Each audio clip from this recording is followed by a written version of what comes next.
தட்டை, சீடை, முறுக்கு, ரிப்பன் பக்கோடா, அதிரசம், என்ன வேணாலும் செய்யுங்க. ஒரே ஒரு 5 லிட்டர் இதய மந்த்ரா கடல் எண்ணெய் பேக் ஒரு மாசம் முழுசுக்கும் அத்தனை சமையல் முடிச்சு விடலாம். இதய மந்த்ரா. நீலகிரி மலைப்பகுதியில் கடந்த 25ஆம் தேதி கனமழை ஆரம்பித்தது. 6 நாட்களாக தொடர்ந்து கொட்டி தீர்க்கிறது. அதிகபட்சமாக அவலாஞ்சி ஏரியாவில் 5 நாளில் 1300 மில்லிமீட்டர் மழை பதிவாகி இருக்கிறது. ஊட்டி பகுதியும் கனமழைக்கு தப்பவில்லை. தொடர் மழை காரணமாக பல இடங்களில் மண் சரிவு ஏற்பட்டது. ஊட்டியின் குருத்துக்குழி பசுவக்கல் என்ற இடத்தில் நிலச்சரிவு ஏற்பட்டதில் 5 வீடுகள் சேதமடைந்தன. பூகம்பம் வந்தால் வீடு நிலம் 2ஆக பிளப்பது போல் வீடுகள் துண்டு துண்டாக வெடித்தன.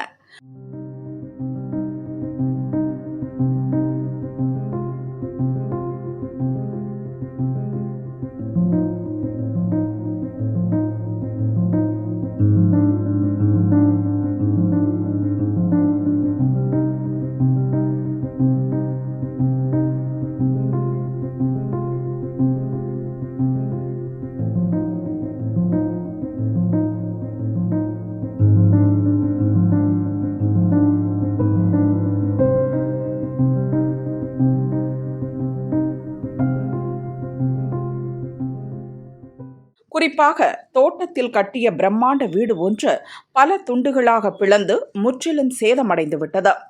நிலச்சரிவு அபாயத்தை முன்கூட்டியே உணர்ந்த மக்கள் வீடுகளை காலி செய்துவிட்டு பாதுகாப்பான இடத்தில் வசிக்கும் உறவினர்கள் வீடுகளுக்கு சென்று இரவில் தங்கினர். விடிந்ததும் தங்கள் வீட்டை வந்து பார்த்தபோது இடிந்து போனார்கள்.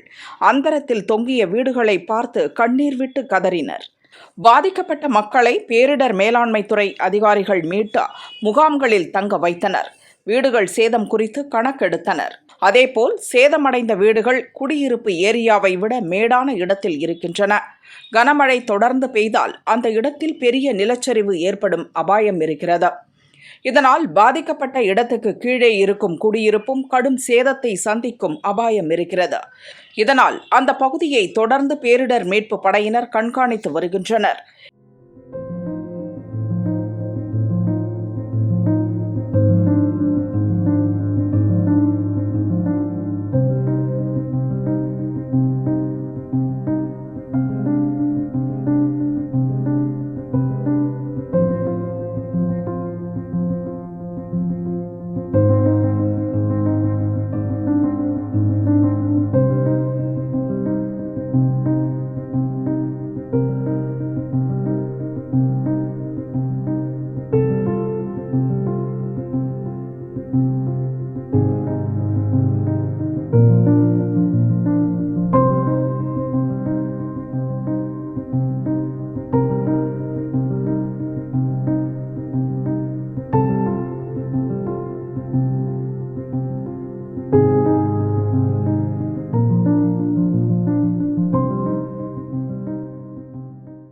இதே ஊட்டியின் மறுபக்கம் கேரளாவில் இருக்கும் வயநாட்டில் கடந்த ஆண்டு நடந்த நிலச்சரிவை யாராலும் மறக்க முடியாது.